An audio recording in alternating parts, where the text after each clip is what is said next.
Beaucoup de personnes souhaitent se lancer dans le business, beaucoup de personnes souhaitent se lancer dans les affaires, mais le nerf de la guerre, c'est qu'ils ne savent pas trop quel est le produit qu'ils vont vendre, ce produit qui va les permettre d'exploser le chiffre d'affaires, ce produit qui va les permettre de devenir millionnaires. Alors, dans cette vidéo, je vais partager avec toi 5 critères à prendre en compte pour faire le choix d'un produit rentable. 5 critères à prendre en compte pour reconnaître un produit rentable. Alors, je suis Oriani Sandra, entrepreneur web.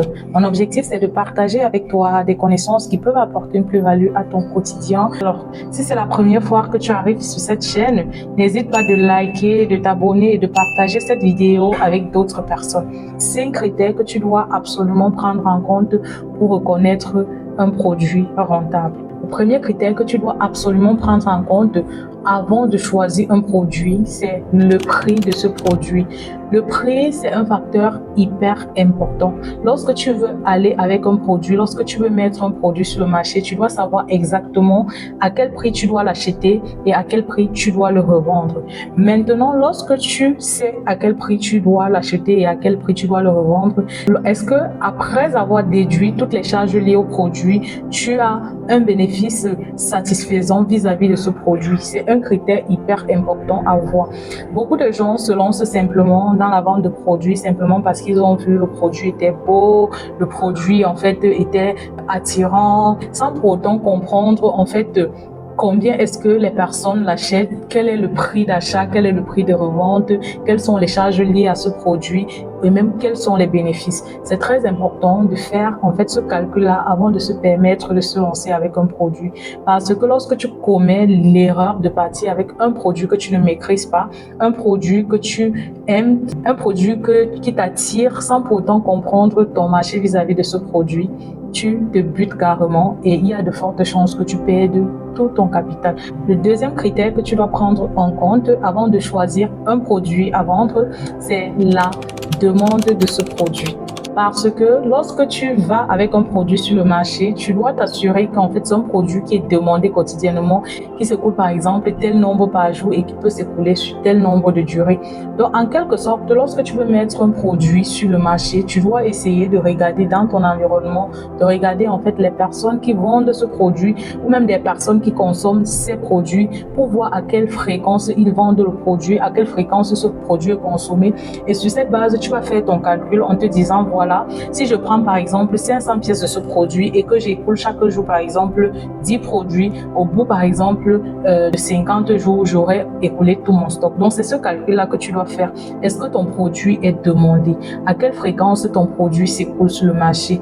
Quelle est la capacité? En fait, comment est-ce que les gens utilisent ton produit? C'est très très important de prendre en compte tous ces critères avant de te lancer, parce que si tu te lances hasardeusement, tu seras vraiment très très surpris et tu vas dire que le business c'est pas pour moi. Non, non, le business c'est pour tout le monde. Il y a simplement certaines notions qu'il faut comprendre avant de se lancer.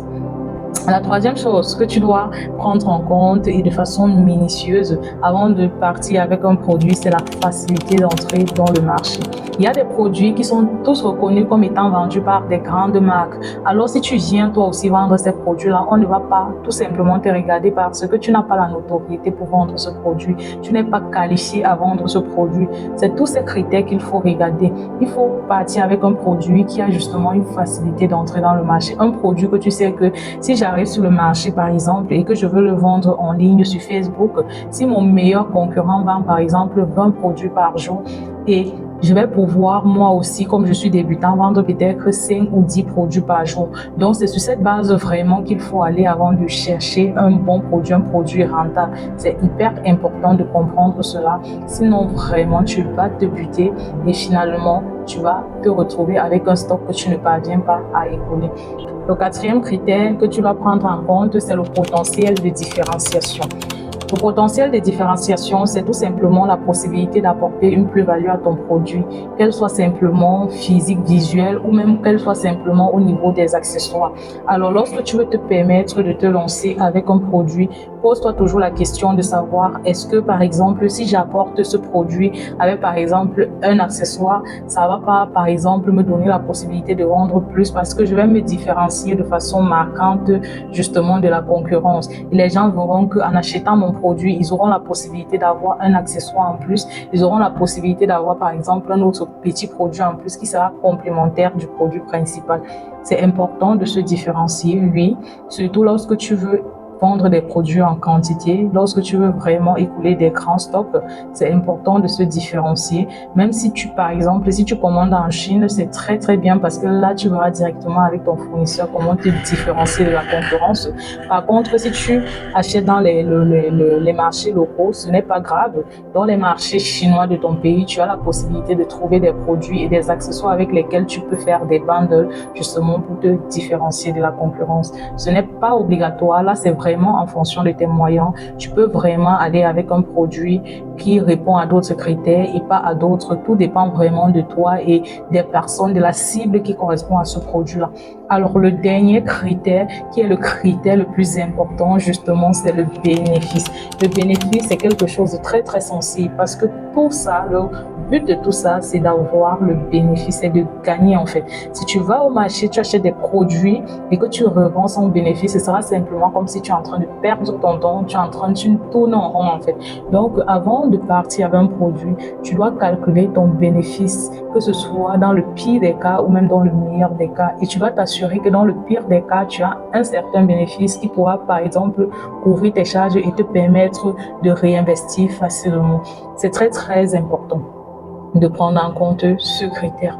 C'est hyper important parce que le but, c'est de gagner de l'argent. Le but, c'est de gagner du cash flow. Alors, tu n'es pas obligé de partir avec un produit qui répond à tous ces critères. Ce sera à toi de voir en fonction justement de ton marché. J'espère que cette vidéo va t'aider. Abonne-toi si ce n'est pas encore le cas. Active la cloche de notification et surtout like la vidéo parce que c'est grâce à tes likes, grâce à tes interactions que l'algorithme considère cette vidéo comme étant édifiante et surtout n'hésite pas à la partager. Alors, on se dit à bientôt pour une autre vidéo.